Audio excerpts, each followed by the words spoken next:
साथियों नमस्कार। उम्मीद है आप सभी अच्छे होंगे। आज के इस एनसीईआरटी श्योर शॉर्ट में हम लोग चर्चा करने वाले हैं सॉल्यूशन के कंप्लीट कॉन्सेप्ट की। जी हाँ दोस्तों, जैसा कि आप सबों को मालूम है कि आपके एग्जाम में विलियन से संबंधित भी महत्वपूर्ण क्वेश्चन पूछे जाते हैं और हमारे छात्र बहुत ही सिली मिस्टेक करते हैं जहां पे उनको नहीं करना चाहिए। तो आज के इस सेशन में हम लोग विलियन को विलुप्त कर देंगे, विलियन को पूरे तरीके से समझ लेंगे। ध्यान में रखना, मैं बार बार बोलता हूं कि जितने भी एनसीईआरटी श्योर शॉर्ट की क्लासेस हो रही है उसकी पीडीएफ को आप संभाल के रखना। पीडीएफ कहाँ मिलता है? हमारे टेलीग्राम ग्रुप से मिल जाता है, जिसका लिंक इस वीडियो के नीचे डिस्क्रिप्शन में दिया हुआ है। आप वहां से जाकर के पीडीएफ को एक्सेस कर सकते हो। पीडीएफ को संभाल करके रखना इसलिए जरूरी है क्योंकि मेरे मित्र आगामी परीक्षा में जो सवाल पूछे जाएंगे वो आपको इसी एनसीईआरटी श्योर शॉर्ट के पीडीएफ से देखने को मिलेंगे। तो ऐसे में एक सबसे बड़ा सवाल ये कि गुरुजी विलियन का संपूर्ण कंसेप्ट क्या है। तो मेरे मित्र आज के इस सेशन में हम लोग विलियन क्या है, विलियन कैसे बनता है, विलियन के गुण क्या होते हैं और विलियन की सांद्रता निकालने की विधि क्या होती है, इन सभी चीजों की चर्चा करेंगे। तो आइए बिना किसी देरी के शुरू करते हैं इस सेशन की और देखते हैं एग्जाम रेलेवेंट क्या कुछ सीख पाते हैं।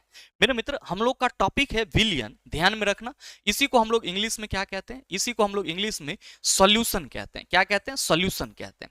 अब सबसे पहला चीज तो आप सभी ये ध्यान में रखना कि जब भी हम विलियन की चर्चा करेंगे तो केमिस्ट्री में इसको किस प्रकार के पदार्थ के रूप में देखते हैं, शुद्ध पदार्थ या अशुद्ध पदार्थ। तो आप सभी याद रखेंगे कि सर विलियन जो है वो एक प्रकार का मिश्रण होता है और जब भी विलियन की बात करेंगे तो इसमें घोल अपने आप आ जाता है। तो घोल बनाएंगे तो कोई ना कोई हमें तरल पदार्थ तो चाहिए ही चाहिए और फिर उसमें किसी को मिलाएंगे तब हमारा विलियन तैयार होगा। तो मेरे मित्र चूंकि विलियन जो है ये दो या दो से अधिक पदार्थों का मिश्रण होता है, विलियन दो या दो से अधिक पदार्थों का मिश्रण होता है और इसीलिए मेरे मित्र विलियन को हम लोग अशुद्ध पदार्थ के श्रेणी में रखते हैं, यानी कि इंप्योर मटेरियल या इंप्योर सब्सटेंसेस के श्रेणी में रखते हैं। हमेशा ध्यान रखना विलियन कोई बहुत बड़ा चीज नहीं है। आप अपने घर में शरबत बनाते हो वो भी एक विलियन ही है। चीनी में आप पानी मिलाते हो, अच्छा नींबू पानी पीते हो, ये भी एक विलियन ही है। तो विलियन आप सभी कहेंगे कि हमारे आसपास में जो कुछ भी चीजें हमें घोल के रूप में दिखाई पड़ रही होती है उसको हम लोग विलियन के रूप में साधारण शब्दों में समझते हैं। क्योंकि जब भी विलियन बनेगा तो इसमें दो या दो से अधिक पदार्थों की उपस्थिति होगी। That's why we can say that sir solution is the impure substances. इसीलिए हम ये कह सकते हैं कि जो विलियन है वो क्या होगा? हमारा अशुद्ध पदार्थ होगा। अब आइए मेरे मित्र, जब आप ये समझ गए हैं कि केमिस्ट्री में विलियन हमारा एक अशुद्ध पदार्थ है तो आपको ये भी ध्यान में रखना होगा कि सर अशुद्ध पदार्थ है तो इसको हम लोग मिश्रण भी कह सकते हैं। क्या कहेंगे? मिश्रण। हाँ ये अलग बात है कि समांगी और विसमांगी दो प्रकार के मिश्रण होते हैं। तो विलियन हमारा क्या है? आप सभी याद रखना सर समांगी मिश्रण है। क्या है? समांगी मिश्रण। मेरे मित्र सीधे गौर फरमाना इस पॉइंट पे जो आपके एग्जाम के लिए बेहद जरूरी है।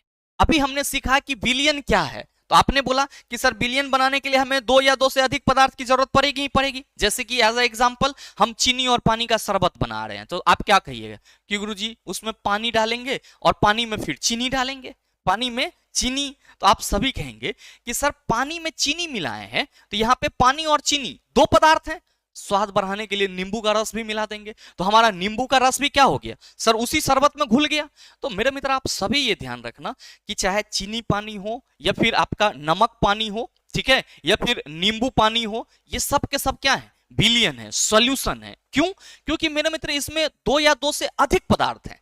अब इसको हम सॉल्यूशन कह रहे हैं। अब यहां पे ध्यान देने वाली बात यह है कि शरबत हम बनाएंगे, मान लो यहां पे कि ये हमारा कोई एक ग्लास है, ये हमारा एक कोई ग्लास है चिल्ला, ठीक है, और इस ग्लास में पानी है, इस ग्लास में क्या है?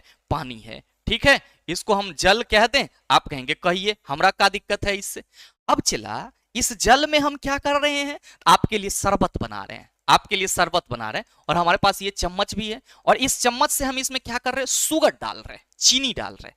मेरे मित्र इसको हम चीनी बोल दें तो आप सभी क्या कहेंगे कि गुरुजी यहाँ पे जो आपने जल में चीनी डाला है, यहाँ पे जो आपने जल में चीनी डाला है और जब ये पूरी तरीके से मिक्स हो जाएगा तो शरबत तैयार हो जाएगा।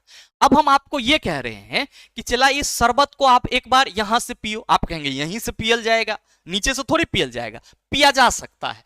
अब इसके पीछे कैसे होगा? तो सर पहले हम यहां से पिए तो आप कहेंगे आहा मीठा लगा।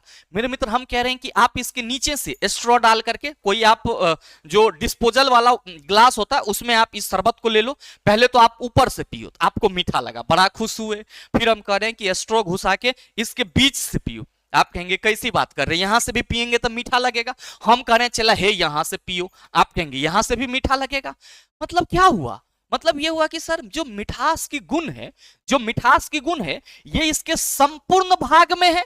मिठास का गुण क्या है? संपूर्ण भाग में है। और मेरे मित्र आप सभी ध्यान रखना कि चूंकि हमारा जो विलयन है ये एक अशुद्ध पदार्थ है और इसको एक मिश्रण के रूप में देखते हैं, और अभी जस्ट हम लोगों ने चर्चा करा कि मिश्रण समांगी या विसमांगी हो सकता है, और आप कह रहे हैं कि सर चीनी पानी हमारा एक मिश्रण है जिसको विलयन के रूप में रेफर कर रहे हैं। तो आपको ये ध्यान में रखना होगा कि यहाँ पे चीनी पानी मिलाने के बाद आप कहीं से भी पी रहे हैं, हर जगह पे आपको मिठास का प्रॉपर्टीज आ रहा है, मतलब मिठास का जो गुण है इसके संपूर्ण भाग में है, संपूर्ण आयतन में है। तो मेरे मित्र आप सभी ध्यान में रखेंगे कि जो विलयन होते हैं उसका प्रकृति समांगी होता है। क्या होता है? समांगी। क्यों? क्योंकि इसके जो गुण होंगे, मिठास की जो गुण होगी वो उसके संपूर्ण भाग में समान रूप से होगा। अब चाय को ऊपर से पियो, स्ट्रॉ डाल के नीचे से पियो, मीठा ही लगेगा। तो आप कह सकते हैं कि सर वो एक विलयन के रूप में है। और प्रकृति कैसी होगी? आप कहेंगे जब सर समान गुण दिख रहा है तो ये समांगी होगी। और आपके एग्जाम में ये सवाल पूछा जाता है कि विलयन दो या अधिक पदार्थों का डैश मिश्रण है। अब आप क्या कहेंगे कि गुरुजी विलयन दो या अधिक पदार्थों का समांगी मिश्रण है। विलयन दो या अधिक पदार्थों का क्या है? तो आप सभी याद रखना, समांगी मिश्रण है। विलयन दो या अधिक पदार्थों का समांगी मिश्रण, यहां पे हम समांगी लिख दे रहे हैं, यानी कि होमोजीनियस, होमोजीनियस मिक्सचर है। और ये ध्यान देना ये चीनी है। ये आपका अगर सवाल पूछा जाए कि विलयन दो या दो से अधिक पदार्थों का क्या होता है, तो आप सभी क्या कहेंगे कि सर समांगी मिश्रण होता है। मेरे मित्र ध्यान रखना कि विलयन को हम लोग अशुद्ध पदार्थ के श्रेणी में भी रख सकते हैं। विलयन को हम लोग क्या कह सकते हैं केमिस्ट्री में? अशुद्ध पदार्थ, इम्प्योर सब्सटेंसेस। इसीलिए क्योंकि ये दो या दो से अधिक पदार्थों का मिश्रण है। अब ध्यान देना कि ये किस प्रकार का मिश्रण है, आप कहेंगे समांगी मिश्रण। अब कोई भी विलयन होगा तो उसमें दो पदार्थ तो ऑब्वियस सी बात है होंगे ही होंगे, क्योंकि विलयन का मतलब घोल समझ रहे हैं, तो एक तो पानी होना ही होना चाहिए, दूसरा कोई और पदार्थ हम मिक्स करेंगे। मेरे मित्र आप सभी ये ध्यान रखेंगे कि जब भी हम विलयन की बात करेंगे तो विलयन में अगर आप यहाँ पे देखो शरबत बना रहे हो, जल और चीनी मिला रहे हो, तो आप ये याद रखना कि यहाँ पे जल तो अधिक मात्रा में होगा, जल क्या होगा? अधिक मात्रा में, और जो चीनी है वो क्या होगा? कम मात्रा में। ऐसा थोड़ी है कि 1 लीटर चीनी में आप एक लीटर पानी में आप 1 केजी चीनी डालोगे, आप कहेंगे बिल्कुल नहीं। तो मेरे मित्र याद रखेंगे कि यहाँ पे जो हमारा शरबत बना है उसमें, जो हमारा शरबत बना है उसमें जल हमारा किस रूप में काम करेगा? आप कहेंगे सर सॉल्वेंट यानी कि विलायक के रूप में कार्य करेगा। जो हमारा चीनी है ये किस रूप में कार्य करेगा? तो सर विलय यानी कि सॉल्यूट के रूप में कार्य करेगा। मतलब मेरे मित्र आप सभी ये कह सकते हो, आप सभी ये कह सकते हो कि सर ये तो एक बेसिक बात है कि विलयन दो या दो से अधिक पदार्थों का समांगी मिश्रण है, लेकिन एक्चुअल में विलयन जो है वो विलायक और विलय का कंपोजिशन है, क्योंकि जिसमें हम पदार्थ को मिलाएंगे वो पदार्थ विलायक होगा और जो मिलाएंगे वो क्या होगा? सर विलय। तो हम विलयन इक्वल टू क्या कह सकते हैं चला? आप सभी याद रखना सर विलायक प्लस विलय कह सकते हैं। विलयन इक्वल टू हम लोग क्या कह सकते हैं? विलायक प्लस विलय, विलायक प्लस विलय। तो आप सभी इस चीज को मेरे मित्र ध्यान रखना बेहद जरूरी है कि जब भी हम विलयन की चर्चा करेंगे ना, जब भी हम विलयन की चर्चा करेंगे तो आप सभी क्या कहेंगे कि गुरुजी विलयन में दो पार्ट होंगे, एक होगा विलायक का और दूसरा होगा विलय का। एक होगा विलायक, दूसरा होगा विलय। आप ये कह सकते हो कि solution equal to solvent plus solute. अब सर ये विलायक क्या होंगे, विलय क्या होंगे? मेरे मित्र बहुत ज्यादा हड़बड़ाने की जरूरत नहीं है, बस ये कंपैरेटिव शब्द है, आप इसको तुलना करो थोड़ा सा अपने माइंड से। विलायक शब्द आपको इतना बड़ा लिखा हुआ है, विलायक इतना बड़ा, और ये क्या है सर? इतना छोटा है। तो विलायक से विलय शब्द क्या है? आप कहेंगे छोटा, मतलब ये हुआ कि विलायक बड़ा है। तो मेरे मित्र याद रखना कि किसी भी विलयन में जो पदार्थ अधिक मात्रा में होगा उसको हम लोग क्या कहेंगे? सर विलायक। जो पदार्थ कम मात्रा में होगा उसको विलय। अब देखो यहाँ पे जल आधा गिलास लिए हैं, चीनी 1 के चम्मच लिए, तो जल ज्यादा है तो जल क्या हुआ? विलायक। और सर जो आपका चीनी है वो क्या हुआ? आप कहेंगे विलय। तो मेरे मित्र आप सभी इसको यहाँ पे ये मेंशन कर सकते हैं कि विलायक जो है, विलायक जो है ये क्या होगा? तो आप सभी कहेंगे विलयन में अधिक मात्रा में होगा। विलयन में क्या होगा? अधिक मात्रा में होगा। विलयन में अधिक मात्रा में होगा। ठीक है, विलायक क्या होगा? विलयन में अधिक मात्रा में होगा। और मेरे मित्र विलय आप सभी कहेंगे कि सर विलयन में कम मात्रा में होगा, विलयन में कम मात्रा में होगा। अब आप सभी बच्चा तो है नहीं कि आपको कम मात्रा में होगा, आपको ये बताना पड़े कि वैसा वैसा पदार्थ जो बिलियन में कम मात्रा में हो? बिल्कुल नहीं, ऐसा करने की कोई जरूरत नहीं है। हमें समझना है कि विलयन विलायक प्लस विलय होगा। विलायक उसको बोलते हैं जिसमें किसी पदार्थ को घुलाया जाता है, तो जो भी विलयन बनेगा उसमें विलायक की मात्रा ज्यादा होगी, और ऐसे भी विलायक शब्द विलय से बड़ा है, तो विलयन में वैसा पदार्थ जो अधिक मात्रा में मौजूद हो उसको विलायक कहेंगे, और विलयन में वैसा पदार्थ जो कम मात्रा में मौजूद हो उसको हम लोग क्या कहेंगे? विलय कहेंगे। क्या कहेंगे? विलय। तो जहां पे भी विलयन होगा आप कहेंगे विलायक प्लस विलय का मिश्रण होगा। क्या होगा? विलायक प्लस विलय का मिश्रण होगा। अब ये दो चीज आप समझ गए हैं, तो आप कहेंगे कि गुरुजी क्या विलयन के उदाहरण भी होंगे? बिल्कुल है। नींबू जल, चीनी पानी, नमक और पानी, टिंचर, ये सब क्या है? विलयन के उदाहरण ही है। और सबसे बड़ी बात ये, जो भी विलयन होंगे वो समांगी मिश्रण होंगे, ये बात याद रखना, कभी भी कंफ्यूजन नहीं होना चाहिए। विलयन तभी होगा जब सर दो या दो से अधिक पदार्थों का वो समांगी मिश्रण होगा। अगर विसमांगी मिश्रण है दैट मींस वो विलयन नहीं है। तो विलयन की प्रकृति हमेशा कैसी होगी? समांगी होगी। अब ध्यान देना कि आपके एग्जाम में सवाल पूछा जाता है कि प्रकृति में ठोस विलयन का उदाहरण है, प्रकृति में ठोस विलयन का उदाहरण है, तो मेरे मित्र आप सभी याद रखेंगे कि प्रकृति में ठोस विलयन का उदाहरण मिश्र धातु है, एल्लोय। मिश्र धातु है, एल्लोय है। अब ये जो मिश्र धातु है ये क्या है? तो मेरे मित्र आप सभी याद रखेंगे कि दो धातुओं का समांगी मिश्रण। ठीक है, मिश्र धातु क्या है? आप सभी कहेंगे दो धातुओं का समांगी मिश्रण। ठीक है, समांगी मिश्रण। तो कई बार हमारे बहुत सारे छात्र परेशान हो जाते हैं, सवाल पूछ देता है कि मिश्र धातु डैश प्रकार का मिश्रण है, और बहुत सारे मित्र कंफ्यूज हो जाते हैं कि समांगी होगा या विसमांगी। हम लोग हमेशा क्या याद रखेंगे? सर चूंकि मिश्र धातु जो है ये प्रकृति में ठोस का विलयन है, तो इसकी प्रकृति क्या होगी? विलयन है, तो ये समांगी होगी। तो मेरे मित्र मिश्र धातु आप कहेंगे दो धातुओं का समांगी मिश्रण है, और ये प्रकृति में क्या होता है? सर ठोस होता है। तो अगर आपसे ये सवाल कर लिया जाए कि प्रकृति में ठोस विलयन का उदाहरण है, आप कहेंगे मिश्र धातु। याद रखना, मिश्र धातु के अवयव को भौतिक प्रक्रिया द्वारा अलग नहीं किया जा सकता है। यहां पे मेंशन कर लो कि सर मिश्र धातु के अवयव को भौतिक प्रक्रिया द्वारा, मिश्र धातु के अवयव को भौतिक प्रक्रिया द्वारा अलग नहीं किया जा सकता। भौतिक प्रक्रिया द्वारा अलग नहीं किया जा सकता, अलग नहीं किया जा सकता, अलग नहीं किया जा सकता। ये चीज ध्यान में रखना। ठीक है, ये चीज ध्यान में रखना कि सर प्रकृति में ठोस विलयन का उदाहरण हमसे पूछेगा, हम मिश्र धातु कहेंगे। मिश्र धातु की प्रकृति आप कहेंगे समांगी होती है। क्या इसको भौतिक प्रक्रिया द्वारा इसके अवयवों को अलग किया जा सकता है? आप कहेंगे बिल्कुल नहीं। तो ये भी आपका एक पॉइंट हो गया। अब मेरे मित्र आपसे ये भी सवाल पूछ लिया जाता है कि प्रकृति में गैसीय विलयन का उदाहरण है, तो आप सभी ये याद रखना कि प्रकृति में अगर हम गैसीय विलयन के उदाहरण की बात करेंगे तो वायु, एयर जो है वो क्या है? आप सभी याद रखना कि प्रकृति में गैसीय विलयन का उदाहरण है। और वायु क्या होता है? तो सर विभिन्न गैसों का समांगी मिश्रण होता है। विभिन्न गैसों का क्या होता है? समांगी मिश्रण। ये चीज ध्यान में रखना। और मेरे मित्र अगर सवाल आपसे ये पूछा जाए कि विलयन के कणों में डैश होती है, समांगिकता, विसमांगिकता, समांगिकता और विसमांगिकता दोनों, नन ऑफ दीज, आप सभी क्या कहेंगे कि सर अभी आपने बताया है कि विलयन समांगी होते हैं, तो जाहिर सी बात है इसके कणों में क्या होगी? आप सभी कहेंगे सर समांगिकता होगी, यानी कि इसके कण जो होंगे वो समांगी होंगे। इसके कण क्या होंगे? समांगी होंगे। अब कुछ महत्वपूर्ण विलयन के उदाहरण याद रखिएगा, आपके लिए जरूरी है, कई बार इससे संबंधित सवाल पूछे जाते हैं। जैसे अगर हम लोग बात करें टिंचर की, तो आप सभी याद रखना कि ये सर आयोडीन प्लस अल्कोहल का मिश्रण है। टिंचर क्या है? आयोडीन प्लस अल्कोहल का मिश्रण है। अब सवाल यहां पे कैसे पूछा जाएगा? सवाल यहां पे ये पूछा जाता है कि टिंचर आयोडीन और अल्कोहल का समांगी मिश्रण है, क्योंकि ये विलयन के उदाहरण है। दैट्स व्हाई आप सभी कहेंगे their nature will be homogeneous. इसका जो नेचर होगा वो कैसा होगा? समांगी होगा। हमेशा याद रखना, हम पहले ही लिखा दिए हैं कि विलयन समांगी मिश्रण है, तो हम जितने भी बात कर रहे हैं, जितने भी उदाहरण की बात कर रहे हैं, that's all are in a homogeneous nature. ये सब के सब क्या है? सर समांगी प्रकृति के। तो मेरे मित्र टिंचर आयोडीन और अल्कोहल का समांगी मिश्रण होता है। टिंचर आयोडीन और अल्कोहल का समांगी मिश्रण है, इसमें विलायक का काम कौन करेगा? मेरे मित्र याद रखना यहां पे आयोडीन ठोस अवस्था में होगा, अल्कोहल आप कहेंगे द्रव अवस्था में होगा।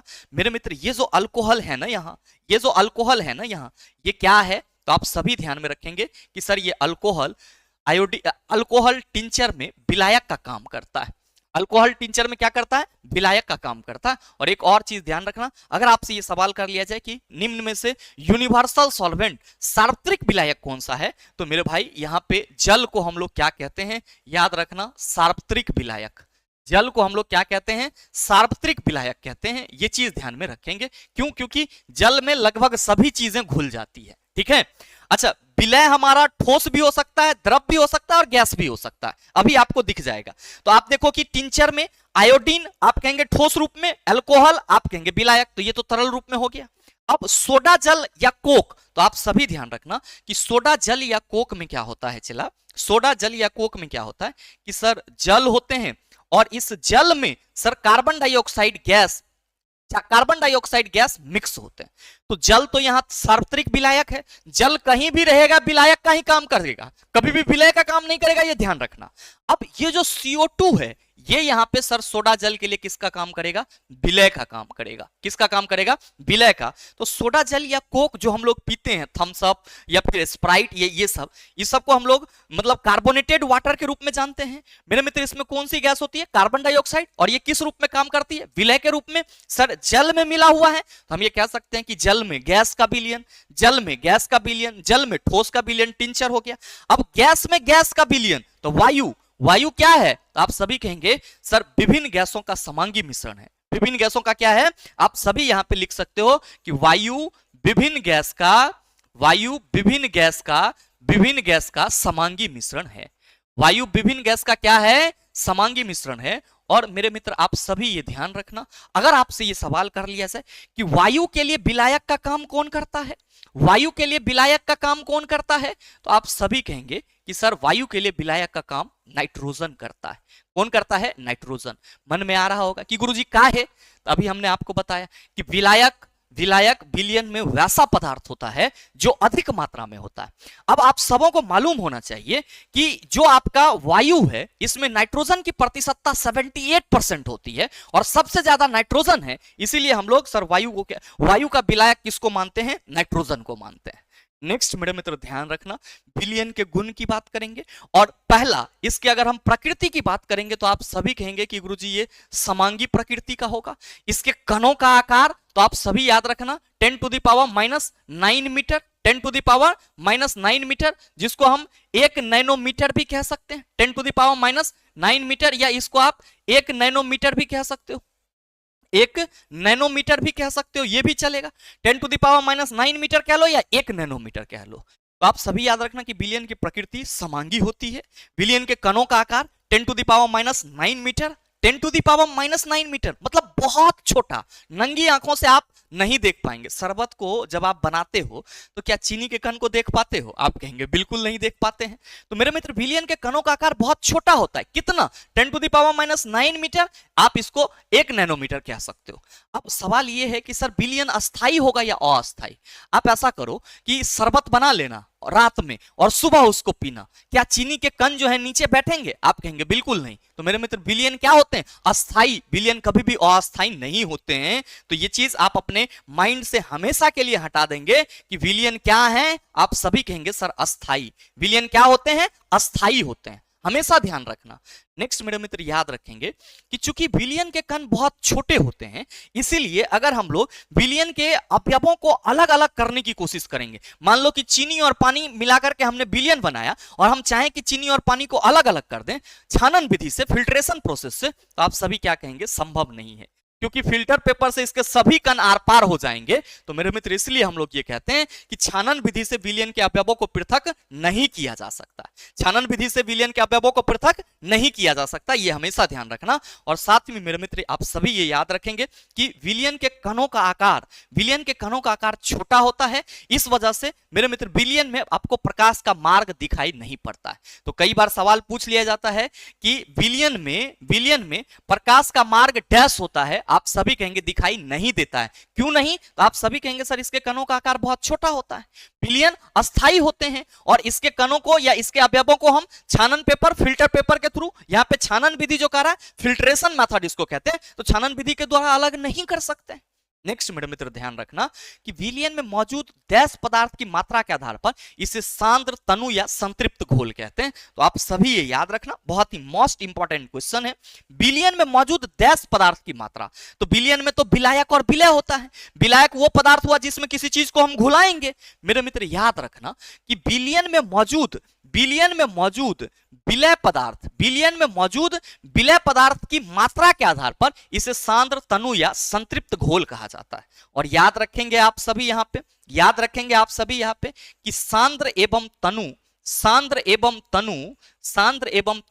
तुलनात्मक शब्द है।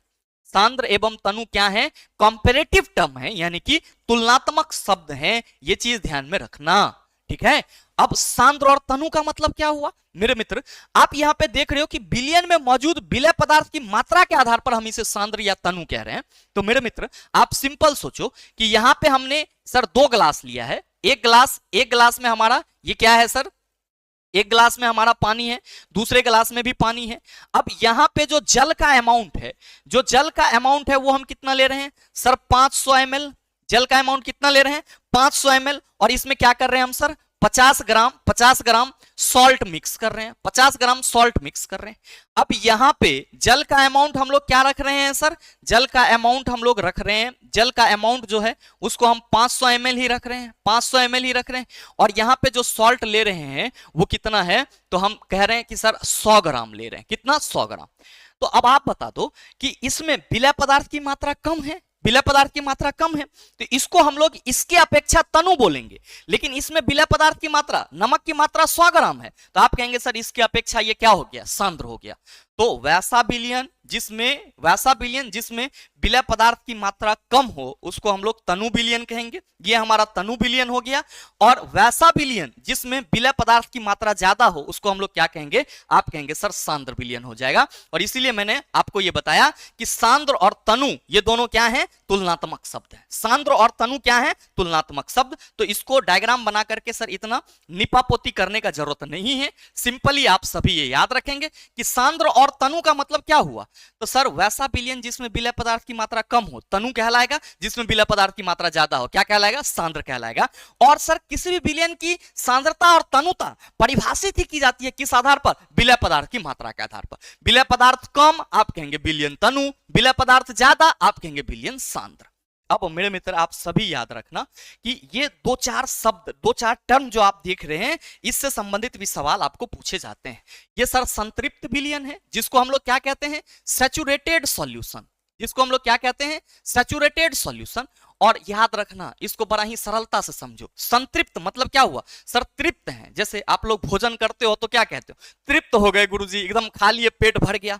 तो मेरे मित्र आप सभी ये याद रखना कि अगर आप खाना खा लिए हैं तो आप और अधिक खाना नहीं खा सकते हैं। ठीक उसी तरीके से जब भी विलयन बनेगा तो उसमें विलायक और विलय होगा। तो मेरे मित्र किसी निश्चित ताप पर किसी विलयन में अगर विलय पदार्थ की और अधिक मात्रा नहीं घुल सकती है, यानी कि वो और अधिक खाना नहीं खा सकता है, तो उसको हम बोलेंगे सर ये संतृप्त है। और वही चीज मैंने लिखा है, निश्चित ताप पर विलयन में विलय पदार्थ की और अधिक मात्रा नहीं घुलता है तो उसे हम लोग संतृप्त विलयन कहते हैं।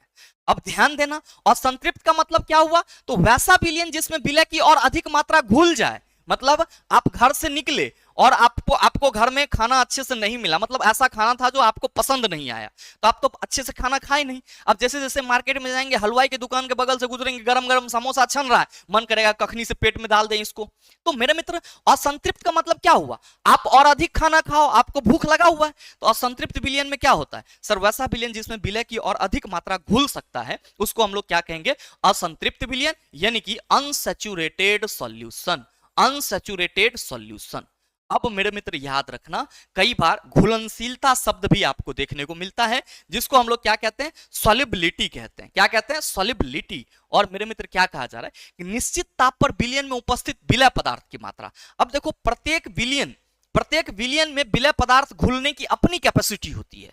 अगर कोई बिलियन एक निश्चित ताप पर उसको जितना अमाउंट चाहिए उतना अपने अंदर घुला लिया है तो वो उसकी क्या कहलाएगी, सॉल्युबिलिटी कहलाएगी। तो आप ये कह सकते हो कि निश्चित ताप पर बिलियन में उपस्थित विलय पदार्थ की मात्रा उस बिलियन की क्या कहलाती है, सॉल्युबिलिटी, यानी कि सर घुलनशीलता कहलाती है। तो सवाल ऐसे रहता है कि निश्चित ताप पर बिलियन में उपस्थित विलय पदार्थ की मात्रा डैश कहलाती है। ऑप्शन रहेगा आपका सर संतृप्त और संतृप्त घुलनशीलता, आप क्या कहेंगे सर घुलनशीलता कहलाती है। अब मेरे मित्र ये याद रखना कि यहां पे अगर आपसे ये सवाल कर लिया जाए कि विलय की डैश संतृप्तता स्तर से कम हो तो इसे असंतृप्त विलयन कहा जाता है। तो आप सभी याद रखेंगे कि विलयन में हम विलय को घुला रहे हैं और विलय के आधार पर सांद्र और तनु ले रहे हैं। मेरे मित्र जो संतृप्त विलयन है उसमें विलय पदार्थ की और अधिक मात्रा नहीं घुल सकती है। तो आप सभी ये ध्यान देना कि विलय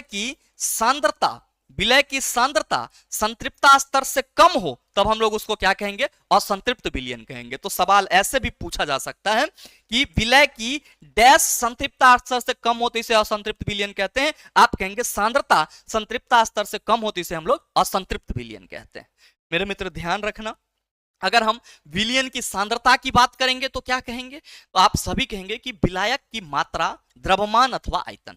विलायक की कुछ ना कुछ मात्रा होगी, अगर हम लोग द्रव्यमान में ले रहे हैं तो उसका कुछ ना कुछ मास होगा, आयतन में ले रहे हैं तो कुछ ना कुछ वॉल्यूम होगा। तो मेरे मित्र याद रखना कि विलायक की मात्रा द्रव्यमान अथवा आयतन में घुले हुए विलय पदार्थ की मात्रा को विलयन की सांद्रता कहते हैं। मतलब क्या कि किसी निश्चित विलायक में जो विलय पदार्थ की मात्रा घुली हुई होती है वो उस विलयन की सांद्रता कहलाती है। और मेरे भाई विलयन की सांद्रता को आप 3 मेथड से रिप्रेजेंट कर सकते हैं, जिसमें पहला को हम लोग क्या बोलते हैं, आप सभी याद रखना, पहला को हम लोग मास बाय मास परसेंटेज बोलते हैं, मास बाय मास प्रतिशत बोलते हैं।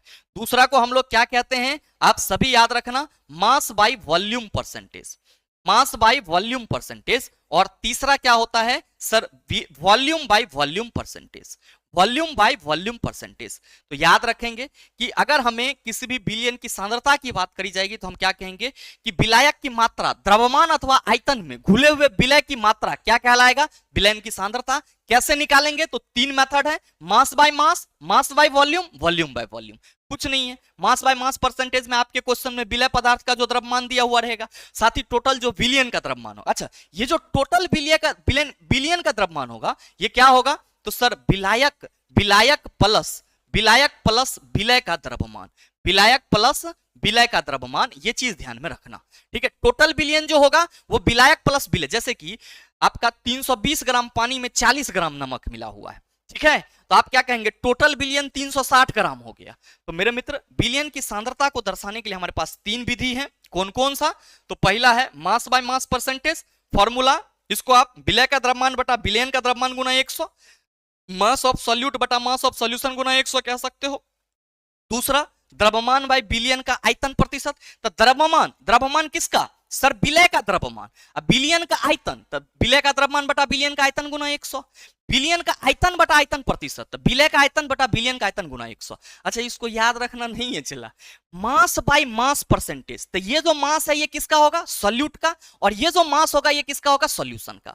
मास बाय वॉल्यूम परसेंटेज, तो ये जो मास है ये किसका होगा, यहां पे हम लिख दे रहे हैं कि ये मास आपका सॉल्यूट हो गया, और ये जो मास होगा बाय लिखा हुआ है तो बटा करेंगे तो देखो विलयन का द्रव्यमान, तो ये किसका, तो आप सभी कहेंगे सर सॉल्यूशन का द्रव्यमान हो जाएगा।